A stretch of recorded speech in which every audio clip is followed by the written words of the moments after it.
Hello everyone, चलिए आज हम पढ़ते हैं क्लास 11 आईएससी गद्य संकलन की कहानी गौरी, जो कि सुभद्रा कुमारी चौहान जी द्वारा रचित है। चलिए कहानी हम स्टार्ट करते हैं। चलिए तो अब हम पढ़ते हैं सुभद्रा कुमारी चौहान जी द्वारा रचित कहानी गौरी। शाम को गोधूली की बेला, गोधूली माने 2 वक्त जब मिलते हैं, कुली के सिर पर सामान रखवाकर जब बाबू राधा कृष्ण अपने घर आ रहे हैं, तब उनके भारी भारी पैरों की चाल और चेहरे के भाव से ही कुंती ने जान लिया कि काम वहां भी नहीं बना। मतलब जिस काम के लिए वो गए थे, उससे वो काम वहां पर भी पूरा नहीं हुआ। कुली के सिर पर से बिस्तर उतरवाकर बाबू राधा कृष्ण ने उसे कुछ पैसे दिए। कुली सलाम करके चला गया और वे पास खड़ी एक आराम कुर्सी पर, जिसके स्प्रिंग खुलकर कुछ ढीले होने के कारण इधर उधर फैल गए थे, गिर से पड़े। उनके इस प्रकार बैठने से स्प्रिंग आपस में टकराए, जिससे एक प्रकार की झनझन की आवाज हुई। पास ही बैठे कुत्ते ने कान उठाकर इधर उधर देखा, फिर भौं भौं करके भौंक उठा। इसी समय उनकी पत्नी कुंती ने कमरे में प्रवेश किया। माने उसी समय उनकी पत्नी कुंती आई कमरे में। काम की सफलता या असफलता के बारे में कुछ भी ना पूछकर कुंती ने नम्र स्वभाव से कहा, चलो हाथ मुंह धो लो, चाय तैयार है। जब कोई आदमी बाहर से आता है ना, तो हम उससे कोई भी प्रश्न पूछने में थोड़ा हिचकते हैं, तो उनकी पत्नी भी थोड़ा हिचक रही है, तो बोल रही है, एकदम नम्रता से बोल रही है कि चलो हाथ मुंह धो लो, चलो चाय तैयार है। चाय? राधा कृष्ण जी चौंक से पड़े। चाय के लिए तो मैंने कहा ही नहीं था। नहीं कहा था तो क्या, पी लो चलकर, कुंती ने आग्रह पूर्वक कहा, माने रिक्वेस्ट की। अच्छा चलो, कहते हुए राधा कृष्ण जी पत्नी के पीछे पीछे चले गए। गौरी अपराधिनी की भांति माता पिता दोनों की दृष्टि से बचती हुई पिता के लिए चाय तैयार कर रही थी। उसे ऐसा लग रहा था कि पिता की सारी कठिनाइयों की जड़ वही है। ना वह होती और ना पिता को विवाह की चिंता में इस प्रकार स्थान स्थान घूमना पड़ता। अब पता चला कि उसके पिता कहाँ घूम रहे हैं, जगह जगह घूम रहे हैं उसके रिश्ते को लेकर। वह मुंह खोलकर किस प्रकार कह दे कि उसके विवाह के लिए इतनी अधिक परेशानी उठाने की आवश्यकता नहीं है। माता पिता चाहे जिसके साथ उसकी शादी करे, वह सुखी रहेगी, ना करे तो भी वह सुखी है। जब विवाह के लिए उसे जरा भी चिंता नहीं, तब माता पिता इतने परेशान क्यों हो रहे हैं? गौरी यही नहीं समझ पा रही थी। कभी कभी वह सोचती, क्या मैं माता पिता को इतनी भारी हो गई हूँ? एक लड़की की मन स्थिति का वर्णन है यहाँ पर कि वो क्या सोच रही है। एक मध्यवर्गीय परिवार में जो लड़की की शादी नहीं होती है, वो किस तरह की चिंताओं से ग्रसित रहती है, इसके बारे में बताया है। रात दिन सिवा मेरे विवाह के उन्हें और कुछ सोचता ही नहीं। तब आत्मग्लानि और क्षोभ से गौरी का रोम रोम व्यथित हो उठा। उसे बहुत तकलीफ हुई। उसका जी चाह रहा था कि धरती फटे और वह समा जाए, किंतु ऐसा कभी ना हुआ। वह गौरी जो पूनों के चांद की तरह वर्णा भर जानती थी, घटने का उसके पास कोई साधन ना था। राधा कृष्ण जी के लिए चिंता की सामग्री हो गई। चलिए इसके बाद वाला पेज देखते हैं हम लोग। चिंता की सामग्री हो गई थी। वे उसका विवाह योग्य वर के साथ करना चाहते थे। कोई भी माता पिता एक अच्छे लड़के के साथ ही अपनी बेटी का विवाह करना चाहते हैं। यही सबसे बड़ी कठिनाई थी। योग्य पात्र का मूल्य चुकाने लायक उनके पास यथेष्ट संपत्ति ना थी। अगर योग्य लड़का खोज रहे हैं तो उनको दहेज देना पड़ेगा, पैसा देना पड़ेगा। उनके पास अधिक पैसा नहीं था। यही कारण था कि गौरी का यह 19वां साल चल रहा था। अब यहाँ पर पूछा जाएगा कि गौरी कितने साल की थी। गौरी 19 साल की थी। अब 19 साल की हो गई थी वो, फिर भी वे उसके हाथ पीले ना कर सके थे। 19 साल की हो गई थी, हाथ पीले नहीं कर सके, मतलब उसकी शादी नहीं कर पाए। गौरी ही उनकी अकेली संतान थी, उनकी एक ही बेटी थी गौरी। छुटपन से ही गौरी का बड़ा लाड प्यार हुआ था, बहुत लाड प्यार में पली थी। प्राय उसकी उचित अनुचित सभी हट पूरी हुआ करती थी। बहुत लाड प्यार में थी तो उसकी हर तरह की जिद पूरी हुआ करती थी। इसी कारण गौरी का स्वभाव निर्भीक, दृढ़ निश्चयी और हठीला था। देखिए यहाँ पर आपको एक क्वेश्चन का आंसर मिल रहा है कि गौरी का स्वभाव कैसा था। निर्भीक, वो किसी से डरती नहीं थी। दृढ़ निश्चयी थी, मतलब जो ठान लेती थी उसको करके दिखाती थी। और हठीली, हट करती थी, माने जिद्दी थी। वह एक बार जिस बात को सोच समझकर कह दे, फिर उस बात को उसे कोई हटा ना सकता था। पिता की परेशानियों को देखते हुए अनेक बार उसके जी में आया कि वह पिता से साफ साफ पूछे कि आखिर वे उसके विवाह के लिए इतने चिंतित क्यों है। उसके समझ में नहीं आ रहा है कि उसके पिता उसके विवाह को लेकर इतने चिंतित क्यों हैं। वह स्वयं तो विवाह को इतना आवश्यक नहीं समझती, और वह अगर पिता विवाह को इतना अधिक महत्व देते हैं तो फिर पात्र और कुपात्र क्या, तो विवाह करने से मतलब है, चाहे अच्छा लड़का हो या खराब हो, उससे क्या फर्क पड़ता है। विवाह करना है कर दे किसी के साथ, वह हर हाल में सुखी और संतुष्ट रहेगी। मतलब उसका जिसके साथ भी विवाह होगा वो संतुष्ट रहेगी, उसके साथ वह संतोष करके रहेगी। उसकी यह परेशानी इतनी चिंता अब उससे सही नहीं जाती। अपने पिता की ये हालत उससे सही नहीं जा रही थी, किंतु संकोच और लज्जा जवान पर ताला सा डाल देते। माने अब संकोच करती, लज्जा लगती, अपने ही विवाह के बारे में अपने पिता से बात करेगी, तो इसलिए वो कुछ नहीं बोल पाती थी। 1000 बार निश्चय करके भी वह पिता से यह बात न कर सकी। पिता को आते देख गौरी चुपके से दूसरे कमरे में चली जाती। राधा कृष्ण जी ने जैसे बेमन से हाथ मुंह धोया और पास ही रखी हुई एक कुर्सी पर बैठ गए। वहीं एक मेज पर कुंती ने चाय और कुछ नमकीन पुड़िया पति के सामने रख दी। पुड़ियों की तरफ राधा कृष्ण जी ने देखा भी नहीं, मतलब उनका मन खराब है तो अब कौन खाएगा पूड़ी। चाय का प्याला उठाकर पीने लगे। ऐसी कन्या को जन्म देकर जिसके लिए वर ही न मिलता हो, कुंती स्वयं ही जैसे अपराधी हो रही थी। मैंने अपने आप को अपराधी लग रहा था, दोषी महसूस कर रही थी। कुंती ने डरते डरते पूछा, जहां गए थे क्या वहां भी कुछ ठीक नहीं हुआ? नहीं, यह बात नहीं है। कुंती ने उत्सुकता से पूछा, फिर क्या बात है? लड़के को देखा? हाँ देखा, अच्छी तरह देखा हूं। कह राधा कृष्ण जी फिर चाय पीने लगे। कुंती की समझ में यह पहेली ना आई। उसने कहा, जरा समझाकर कहो, तुम्हारी बात समझ में नहीं आती। चलिए नेक्स्ट पेज में आते हैं अपन।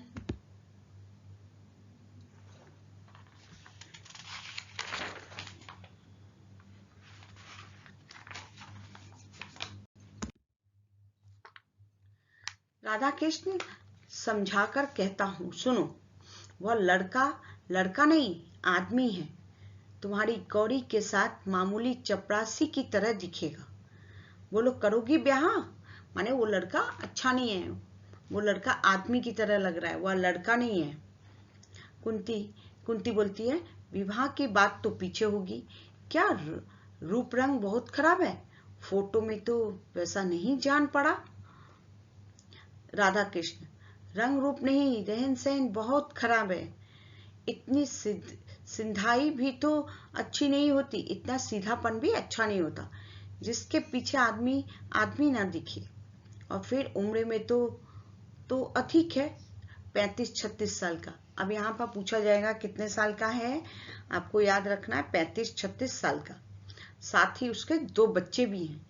इन्हीं बच्चे को संभालने के लिए तो वह विवाह करना चाहता है। नहीं तो शायद ना करते। उनकी दूसरी शादी है। उनकी उमंगे, उनका उत्साह सब ठंडा पड़ गया है। वे अपने बच्चों के लिए या एक धाई चाहते हैं। धाई माने एक दासी, काम करने वाली, एक देखभाल करने वाली किसी को चाहते हैं। पर मेरी लड़की की तो दूसरी शादी नहीं है और वे तो साफ साफ कहते हैं कि मैं बच्चों के लिए विवाह करना चाहता हूँ। फिर कुंती पूछती है कि जिन्हें दूसरी शादी करनी होती है वे सब बच्चों के ही बहाने तो शादी करते हैं, नहीं तो क्या यह कहकर करे कि अपने लिए करते हैं। राधा कृष्ण, अरे नहीं नहीं, वह आदमी कपटी नहीं है, माने उसके मन में छल कपट नहीं है। उसके भीतर कुछ और बाहर कुछ हो ही नहीं सकता। माने उसका हृदय एकदम साफ है। हृदय तो उनका दर्पण की तरह साफ है, पर उनका खादी का कुर्ता, गांधी टोपी, फटे फटे चप्पल देखकर जी हिचकता है। मतलब उनको लग रहा है मेरी बेटी इतनी कठिनाई में रहेगी, इतने पैसे की तंगी में रहेगी, वह कहीं नेता बनकर व्याख्यान देने लायक तो है, पर किसी के घर दूल्हा बनकर जाने लायक नहीं है। वह नेता बनकर भाषण देने लायक अच्छा आदमी है, पर दूल्हा बनने लायक नहीं है। इसके अलावा 30 रुपए कुल उनकी तनख्वाह है। यहाँ पर पूछा जाएगा उनकी तनख्वाह कितनी है? 30 रुपए। कांग्रेस का क्या करते हैं, यहाँ पर ये पूछा जाएगा। देखिए, कांग्रेस दफ्तर में सेक्रेटरी का काम करते हैं। 3 बार जेल जा चुके हैं। किस दिन चले जाएं कुछ ठिकाना नहीं। कुंती, आदमी तो बुरा नहीं जान पड़ता। राधा कृष्ण, बुरा तो मैं भी नहीं कहता उसे, पर वह गौरी का पति होने लायक नहीं है। सच बात तो ये है। कुंती, फिर तुमने क्या कह दिया? राधा कृष्ण, क्या कह देता? उन्हें बुला आया हूँ, अगले इतवार को मतलब संडे को आवेंगे, जिससे तुम भी उन्हें देख लो। वे आने के लिए भी तो बड़ी मुश्किल से तैयार हुए। कहने लगे, नहीं साहब, मैं लड़की देखने नहीं जाऊंगा, ना जाऊंगा।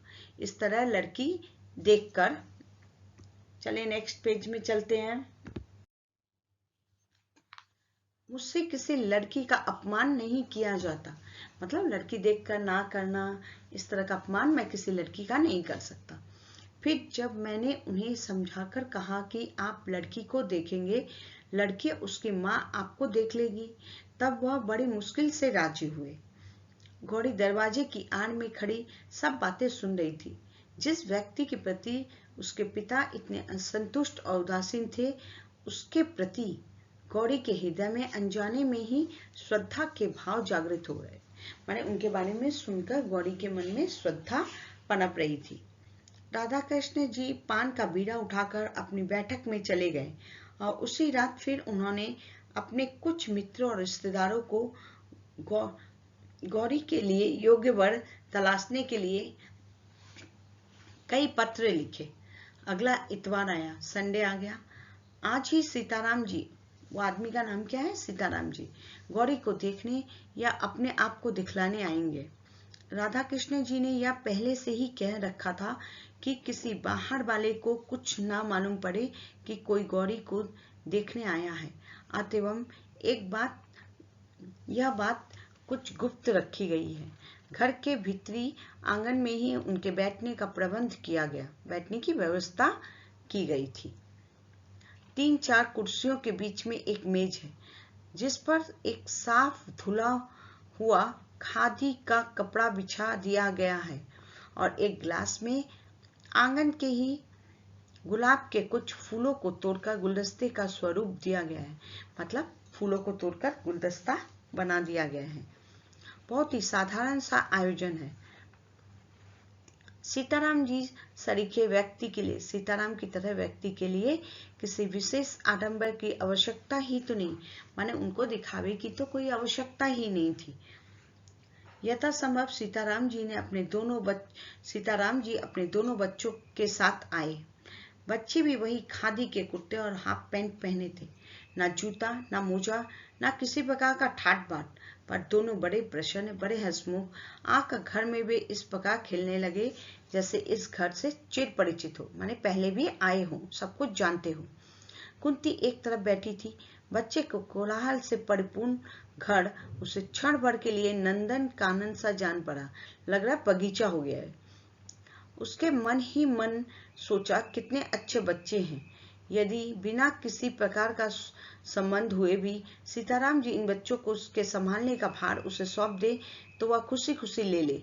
वह बच्चों के खेल में इतनी तन्मय माने इतनी डूब गई कि क्षण भर के लिए भूल बैठी कि सीताराम जी भी बैठे हैं और उनसे भी कुछ बातचीत करनी है। इसी समय अचानक छोटे बच्चे को जैसे कुछ याद आ गया हो। वह दौड़कर पिता के पास गया।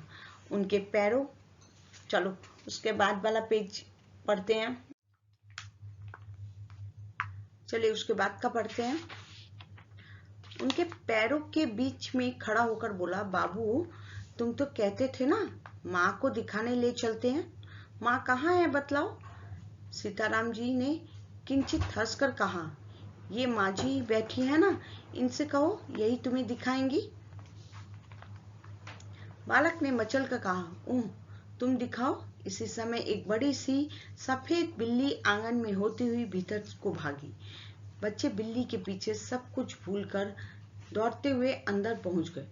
गौरी पिछले बरामदे में चुपचाप खड़ी थी। वह ना जाने किस ख्याल में थी। तब तक छोटे बच्चे ने उसका आंचल पकड़कर खींचते हुए पूछा, क्या तुम अमाली माँ हो? गौरी ने देखा हष्ट पुष्ट सुंदर सा बालक कितना भोला, कितना निश्चल। उसने बालक को गोद में उठाकर कहा, हाँ।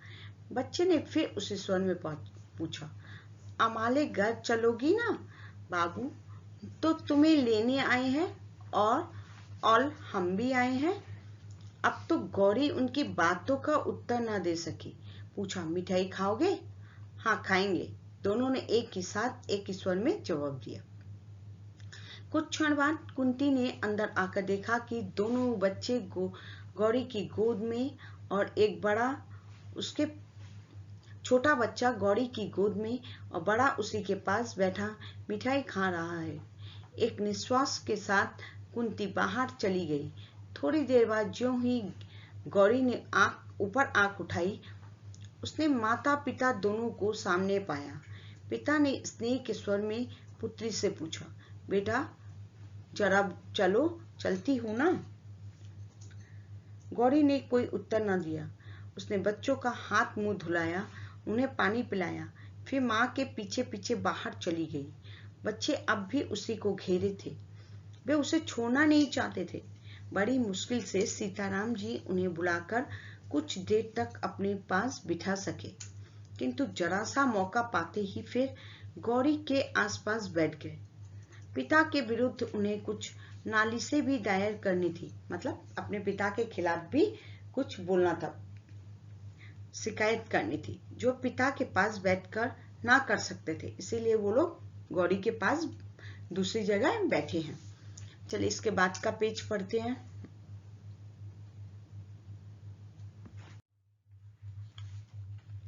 छोटे ने कहा, बाबू हमें अब कभी खिलौने नहीं ले देते। बड़े ने कहा, मिठाई भी तो कभी नहीं खिलाते। छोटा बोला, और हमें छोड़कर दफ्तर चले जाते, दिन भर नहीं आते। बाबू अच्छे नहीं हैं। बड़ा बोला, माँ तुम चलो, नहीं तो हम भी यहीं रहेंगे। बच्चों की बातों से सभी को हंसी आ रही थी। कुंती ने बच्चों से कहा, तो तुम दोनों भाई यहीं रह जाओ, बाबू को जाने दो, है ना ठीक? काफी देर हो गई।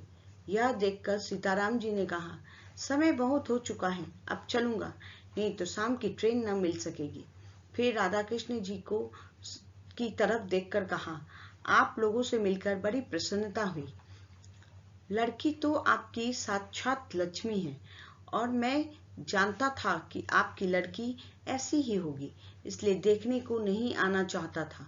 फिर कुछ ठहर कर बोला, और सच बात तो यह है कि मुझे पत्नी की उतनी जरूरत नहीं जितनी इन बच्चों को जरूरत है एक माँ की। मेरा क्या ठिकाना, आज बाहर हूं तो कल जेल में। मेरे बाद इनकी देख रेख करने वाला कोई नहीं रहता। यही सोचकर समझकर विवाह की तैयार हो सका हूँ, अन्यथा इस उम्र में विवाह कहकर वे स्वयं हंस पड़े। राधा कृष्ण जी ने मन ही मन सोचा, तो मेरी लड़की इनके बच्चे की धाई बनकर जाएगी। धाई मतलब दासी, नौकरानी, देखभाल करने वाली। कुंती ने सोचा, कोई भी स्त्री ऐसे बच्चे का लालन पालन कर अपना जीवन सार्थक बना सकती है। गौरी ने मन ही मन इस महापुरुष के चरणों में प्रणाम किया और बच्चों की ओर ममता भरी दृष्टि से देखा, जैसे वह दृष्टि कह रही थी कि किसी विलासी पुरुष युवक की पत्नी बनने के बजाय मैं इन भोले वाले बच्चों की मां बनना पसंद करूंगी। सीताराम जी को जाने के लिए प्रस्तुत देख बच्चे फिर गौरी से लिपट गए। यदि राधा कृष्ण जी झूठ ही सही एक बार भी कहते कि बच्चों को छोड़ जाओ, तो सीताराम जी बच्चों को छोड़कर निश्चिंत होकर चले जाते। परंतु इस ओर से जब कोई ऐसी बात नहीं हुई, तो बच्चे को सिनेमा, सर्कस और मिठाई का प्रलोभन माने लोभ देकर बड़ी कठिनता से वहां से ले जाया गया।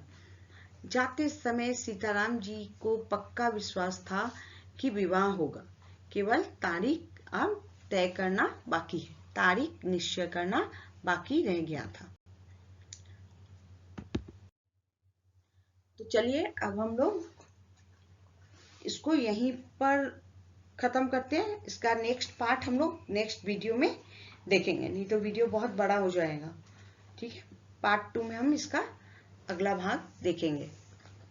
धन्यवाद। अगर वीडियो पसंद आया तो लाइक और सब्सक्राइब कीजिए।